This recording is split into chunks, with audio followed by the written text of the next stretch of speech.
मोदी जी का केवल भाषण है। काम तो कुछ है नहीं, लेकिन भाषण से कुछ होगा नहीं। लेकिन जनता अब जाग चुकी है। जनता रोजगार सोचती है, जनता सारे काम खोजती है, अपना सुख सुविधा सोचती है, रोड गली सब सोचती है, लेकिन उस पर उनका कोई फोकस नहीं है। आज का युवा का कहना यही है कि मोदी जी कोरोना में फेल्यूर हो गए हैं, देश का जीडीपी बिल्कुल नीचे गिरता जा रहा है। लेकिन इतना भी नहीं कि खाने से ज़्यादा संबोधन करें। मनुष्य को पहले खाना उसके बाद संबोधन है, वो खाने से पहले ज़्यादा संबोधन कर रहे हैं, तो ये जरूरी नहीं है। सबसे पहले जरूरी है कि वो रोजगार के प्रति देखें। नमस्कार आदाब, मैं रज़ा अंसारी, स्वागत है आपका यूट्यूब चैनल मिस्टर रिएक्शन वाला पर। बिहार चुनाव में मैं मौजूद हूँ और बिहार चुनाव का जो है बिगुल तो उसी दिन बज गया था जब सुशांत सिंह राजपूत के केस के लेकर पूरे मीडिया में बातचीत चल रही थी। फिलहाल जो है नवादा के हेसुआ विधानसभा क्षेत्र के गाँव में मौजूद हूँ। गाँव का नाम है खनवा। अभी जो है कल प्रधानमंत्री नरेंद्र मोदी का संबोधन था देश को। लगभग आधे घंटे के संबोधन में उन्होंने जिस तरह से कोरोना वायरस को लेकर बात की, वैसे हिंदुस्तान में 76 लाख कोरोना वायरस के केसेस हो चुके हैं। लॉकडाउन का क्या फ़ायदा हुआ है वो जनता जानती है और जो प्रशासन में बैठे लोग हैं वो जानते हैं। कल जो है उन्होंने संबोधन किया तो उस पर युवाओं ने जो है उनको ट्विटर पर कहा है कि प्रधानमंत्री के संबोधन का बाइकआउट किया जाए। वो जनता पर जो है जीडीपी पर बात नहीं करते हैं, रोज़गार पर बात नहीं करते हैं, हाथरस वाले मामलात हुए उस पर बात नहीं करते, महिलाओं की सुरक्षा पर बात नहीं करते। ये सारी चीज़ें जो है ट्विटर पर चल रही। तो कुछ युवा है और कुछ जो है मतलब बड़े लोग हैं जिनसे हम बातचीत करेंगे और जानेंगे। तो सबसे पहले आपका नाम जानना चाहेंगे भाई जी। मेरा नाम सौरव कुमार हुआ। सवाल ये है कि प्रधानमंत्री जो है लगभग इस कोरोना काल में 7 महीने में 7 मरतबा देश के बीच आते हैं, मगर कोरोना वायरस में कोई कमी नहीं है। और जो युवाओं का एसएससी को लेकर है, रोजगार को लेकर, तो सवाल ये दिया जाए कि रोजगार ज़्यादा ज़रूरी है, प्रधानमंत्री का संबोधन ज़्यादा ज़रूरी, तो आप क्या चुनेंगे? रोजगार सबसे ज़्यादा रोजगार जरूरत है। मैं मानता हूं कि प्रधानमंत्री अगर देश के प्रधानमंत्री है तो उन्हें संबोधन करना चाहिए, लेकिन इतना भी नहीं कि खाने से ज़्यादा संबोधन करें। मनुष्य को पहले खाना उसके बाद संबोधन है, और वो खाने से पहले ज़्यादा संबोधन कर रहे हैं, तो ये जरूरी नहीं है। सबसे पहले जरूरी है कि वो रोजगार के प्रति देखें। चलिए, एक और युवा है हमारे साथ, उनसे बातचीत करेंगे। भैया इधर आइए। क्या नाम हुआ आपका? मनीष कुमार। मनीष जी, ये बताइए कि इन दिनों ये चल रहा है कि ट्विटर पर प्रधानमंत्री के भाषण पर जो है ना, जो उनके सपोर्टर हुआ करते थे या जो उनके फॉलोवर, वो भी कह रहे हैं कि यार अब मतलब उब चुके, अब कुछ नया बात करो, रोज़गार की बात करो, जीडीपी ग्रोथ की बात करो, हमारा देश का जो जीडीपी है -23 में आ गया, उस पर बात करो। तो लगता है कि आप जो है रोज़गार की बात होनी चाहिए सरकार में।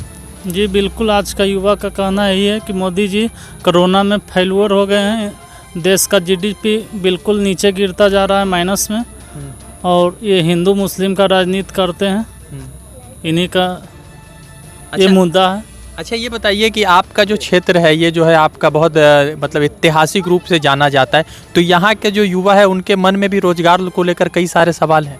रोजगार के लिए काफ़ी सारे सवाल हैं, उनका संबोधन से काम नहीं चलेगा, रोजगार ज़रूरी है।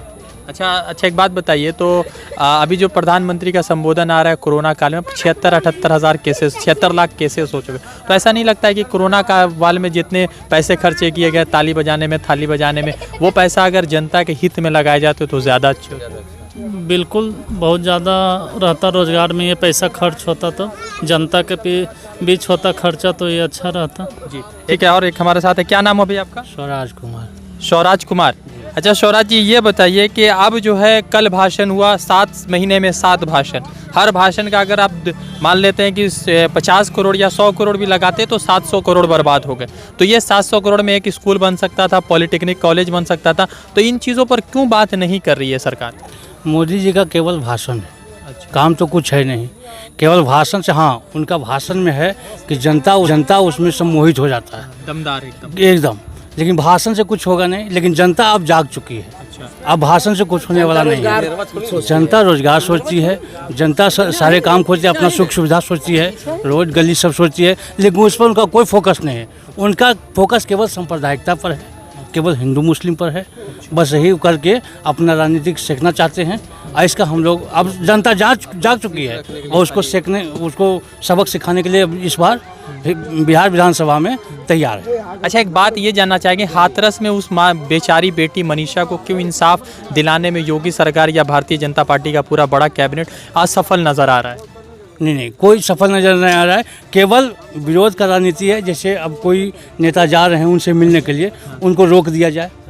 कोई उनका पर्सनल कोई जा रहा है तो उनको छोड़ दिया जाए। मीडिया वाले को रोक दिया गया, जैसा हम लोग तो देखे, मीडिया वाले को रोक दिया, मिलने नहीं दिया गया। क्या सुख है क्या दुख है बात करने के रोक दिया गया। ये काफ़ी दुखनीय है काफ़ी जो है सो दर्दनीय है। अच्छा, एक बात बताइए कि कुछ लोग ये सवाल भी उठा रहे हैं कि प्रधानमंत्री ने जो है कुछ विशेष लोगों के ही कार्य किए, जैसे अंबानी, अडानी, इन सब लोगों के ऊपर सवाल उठा, तो लगता है कि हाँ प्रधानमंत्री कुछ विशेष लोगों के ही प्रधानमंत्री। बिल्कुल सही है। प्रधानमंत्री ने जो किया अभी तक केवल पूंजीपतियों का सरकार महसूस हो रहा है। गरीब लोगों पर कोई विशेष ध्यान नहीं, केवल बात से गरीब लोगों को उत्साहित करने की कोशिश करते हैं, लेकिन गरीब के पास कुछ पहुंचता नहीं है। जो भी कर रहे हैं अंडानी, अबानी, ऐसे लोग जो भी हैं, बस उन्हीं के लिए उनका कार्य है। अच्छा, अच्छे से बातचीत होने के बाद ये पता चला है कि कुछ जो है शिक्षा के ऊपर और उनके रोज़गार के ऊपर युवाओं के मन में थोड़ा सा आक्रोश है, और प्रधानमंत्री नरेंद्र मोदी से ये चाहते हैं कि अब जो है युवाओं के रोज़गार पर बातचीत करनी चाहिए। मैं रज़ा अंसारी बिहार से आपको अपडेट कर रहा था, फिर जुड़ूंगा किसी अपडेट के साथ। शुक्रिया।